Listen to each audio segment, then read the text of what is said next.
guys. It's been a month or so. I think we last filmed something in March. It's now Cinco de Mayo, and we're two white guys telling me how to celebrate. Just kidding. May the 5th be with you. So we've been distracted by the obvious things, like Avengers and Game of Thrones. And I think we're going to take this opportunity to talk to you all about what our thoughts are post-Endgame and what we think is next for the MCU. Bad year for villains, good year for us. There's quite a bit to cover with different characters and where we think it's going. And spoilers! There's lots of spoilers to cover. This is a spoiler-filled discussion. Turn back now. You're not ready. Or go see the 3-hour film. Totally your call. So I think we're going to dive right in, and what aspect should we start with? Time travel. Alright, we will start with time travel. Be prepared.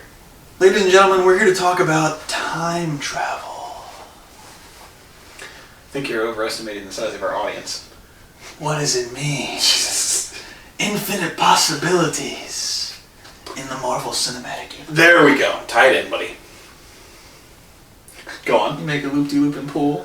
And your shoes are looking cool. Except I got flip-flops on. They're not in the shot.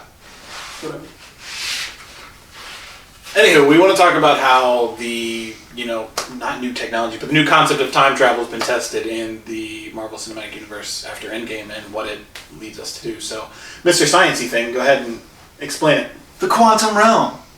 When Ant-Man comes back, thanks to a magical rat, he shares his technology with the Avengers, and they come up with a way, thanks to Iron Man and Banner, they come up with a way to successfully navigate quantum space-time fluctuations, and they're able to go back and get the Infinity Stones. And it's very interesting because they basically go against all the rules of time travel that we know from Back to the Future and, Looper and Hot Tub Time Machine. Every Die Hard. Bill Doctor Who. Yes. Watch plenty. There's a Doctor Who reference somewhere in that movie. There's gotta be. Well, for one, Nebula. She's Oh, yeah, Doctor Who reference. But anyway, so once they realize the time travel concept works, which takes a lot of convincing because Lang's all on for it, but Iron Man doesn't want to do it. He figures out a way to go through it, and they test it with Hawkeye, who gets back home to see his family prior to them. He went back like a week just to test. I don't know. His daughter looked way younger than when he was teaching her how to shoot a bow and arrow. She looked exactly the same. No, she didn't. Thanks for playing. She totally did not. I thought she looked the same too. I thought he said we're going to send you for a week and then you're going to come back. I don't know. She looked way younger, I thought, but that's just me. Sorry. So he tests it, and then everyone goes through and they have their job. So you have people going to New York in 2012, going back to the original Avengers, which makes a really interesting crossover moment between Captain America and Captain America. Mm-hmm. America's ass. Because you have Rogers, Stark, Lang, and Banner go back to New York. And then Rogers and Stark go back to 1970s New Jersey, which is a whole other story. Yes. Run into Stark's dad.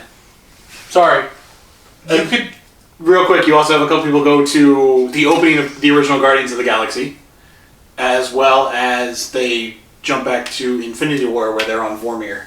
Yeah. So they went back to different aspects of the film. Well, Vormir they're still in 2014 when they go to Vormir. That's true, because they go before Thanos. That's true, they go before Thanos. Thank you.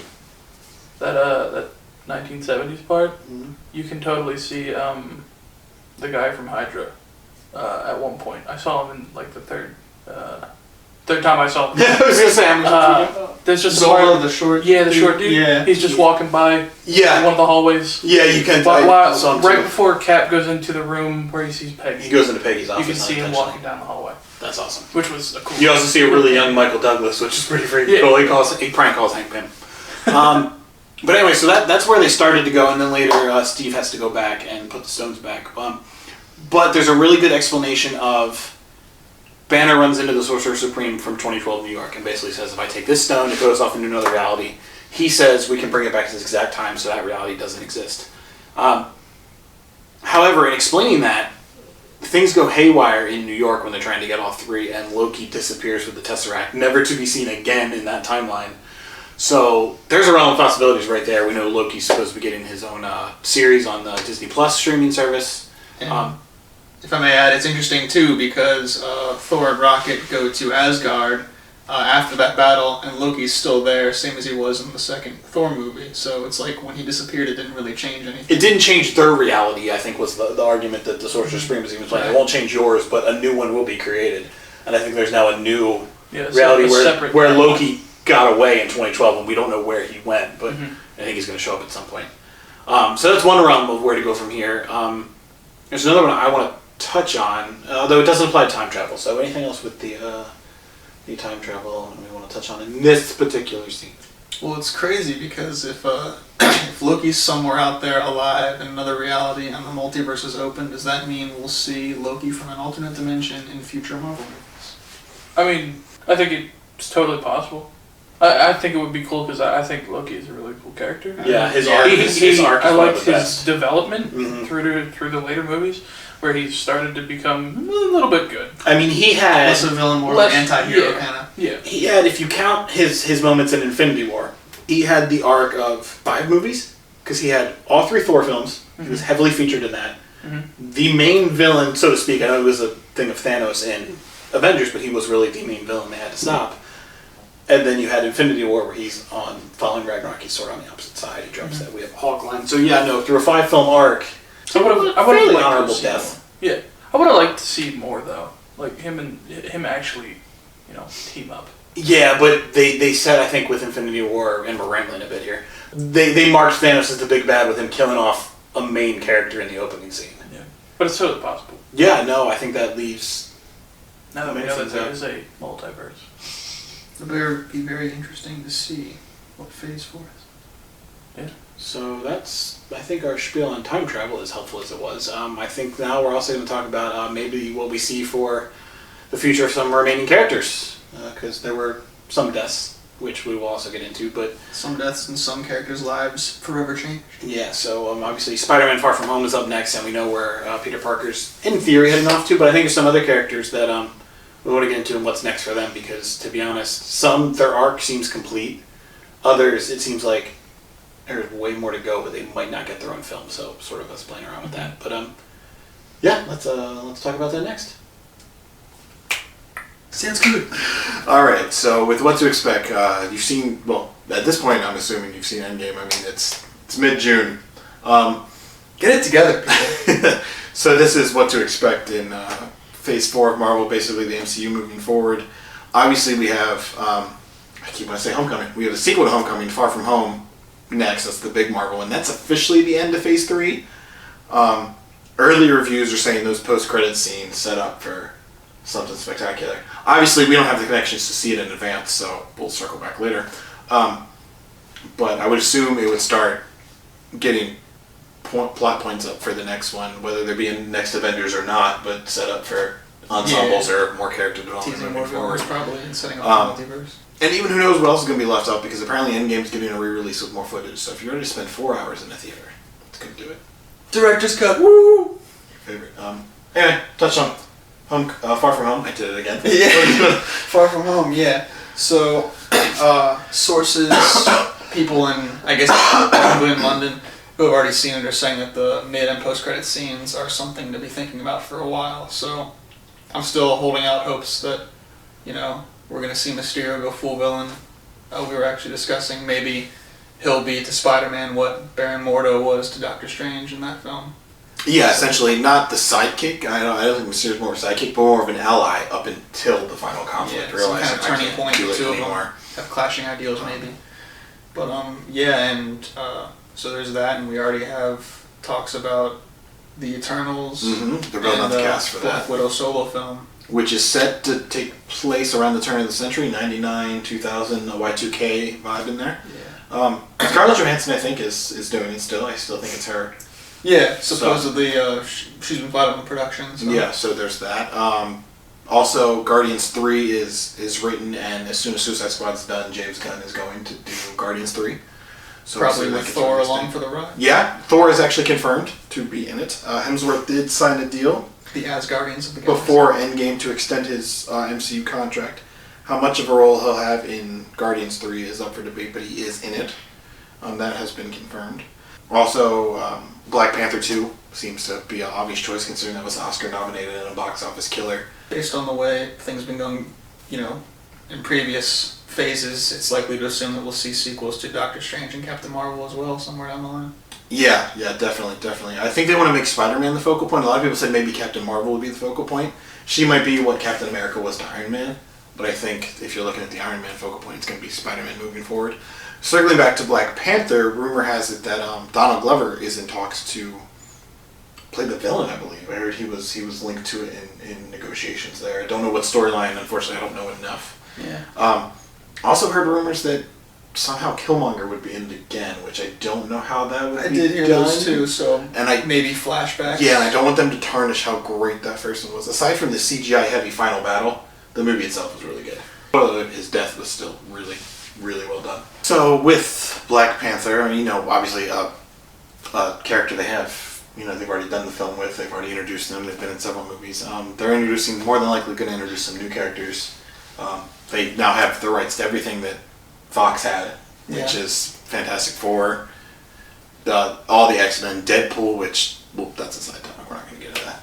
Even, I think their villain catalog now has skyrocketed. So, there's plenty of other things they can phase into Phase 4. That was redundant, but you get my point. As you said, Kevin Feige has kind of said, we're not... we're not doing X-Men anytime soon, but, And also, that's misleading. They might not do an X-Men movie. Doesn't mean a mutant's not going to show up, especially now. Who knows? Gambit never got that solo movie. Maybe Gambit randomly shows up.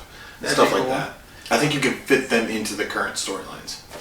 And, I don't know what they have exactly planned for Black Panther 2, but that would actually be a pretty neat way to introduce Storm into the MCU, because... That's true, because they have those that two have a storyline. That's very true. relationship in the comics. Also, they hinted at the underwater earthquake in Endgame. Oh yes, Namor. There's a fan theory that Namor might... And that would come be into play. spectacular if that got put into play somehow. Obviously, everything was always building to Endgame, so we don't have a lot to work with on terms of what's in Phase 4 post-Homecoming. We have bits and pieces, but nothing concrete. But that's the fun part, is this is direct speculation. We used to be able to, alright, who's going to live, who's going to die, here's our characters. Well, now we don't have that. Who is our characters, We can theorize about whoever's coming, going, anything like that. And they now have, we mentioned earlier, the Disney Plus series, the huge shows like Hawkeye, Falcon, Winter Soldier, Scarlet Witch, Vision, Loki. They're all getting their chance to tell their stories on the smaller screen. So it's ever growing.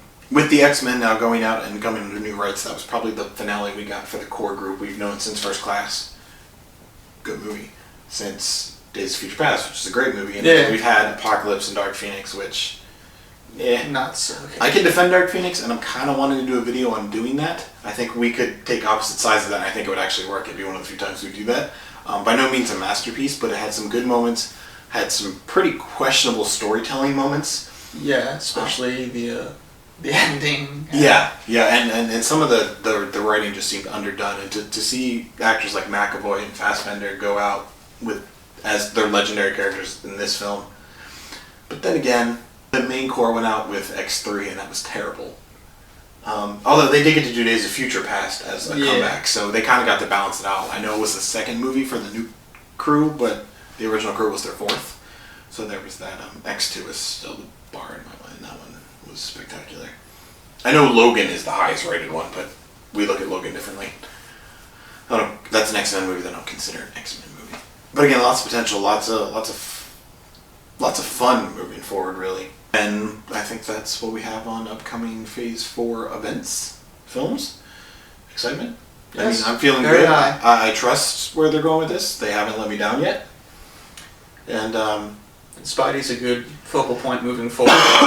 excuse me. He's going to be our new main guy. He's been a fan favorite in the comics for ages. So. Yeah, I think Tom Holland can handle that. I think he can be the guy. RDJ was the guy. I think Holland, if that's the route they go, can be the guy. And he's also in a spot now. Keep in mind the way the Iron Man movies were, is the first two Iron Man movies came out before the first Avengers. Then there was Iron Man 3, then Avengers 2, and there's been 4 Avengers movies. Iron Man didn't really have a solo film after that. You can make a case that Homecoming was a bit of an Iron Man movie. It was a Stark movie. I don't know if it was an Iron Man movie. We could see that even with Spidey, because he's in his second of his trilogy. They've already confirmed there's going to be 3.